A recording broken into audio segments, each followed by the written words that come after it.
అమ్మా, రేపు మావయ్య పెళ్లికి పోయిన సంక్రాంతికి కొన్న ఎల్లో డ్రెస్ వేసుకోనా? ఎల్లో డ్రెస్సా? అదేనమ్మా, నువ్వు నేను సిఎంఆర్ షాప్ కి వెళ్ళి కొన్నాం కదా, లాంగ్ ఫ్రాక్. సిఎంఆర్ లో కొన్న డ్రెస్సా? అబ్బా, ఆ డ్రెస్ తో దిగిన పిక్స్ చాలా బాగున్నాయని ఫ్రేమ్ కట్టిస్తాను, గుర్తొచ్చిందా? ఏమోనే, నాకు గుర్తు రావట్లేదు. ఏదో డ్రెస్ వేసుకో. 1 hour later. అమ్మా, ఇంట్లో తినడానికి ఏమైనా ఉన్నాయా? అదిగో అక్కడ పప్పుడులు ఉంటాయి చూడు. అమ్మా, అక్కడ అన్నావు, ఇంతకీ ఎక్కడ? అదేనే, ఆ పక్కన ఉంటాయి చూడు. దేని పక్కనమ్మా?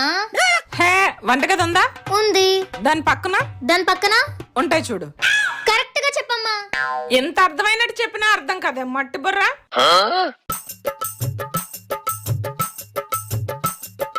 ఇదిగో ఇక్కడ పెట్టాను. అదేదో అర్థమయ్యేలా చెప్పచ్చు కదా. నేనేం చెప్పినా నీకు అర్థం కాదు. రేపు పొద్దున్న మొగుడింటికి వెళ్ళాక అమ్మను మించి దైవం ఉన్నదా?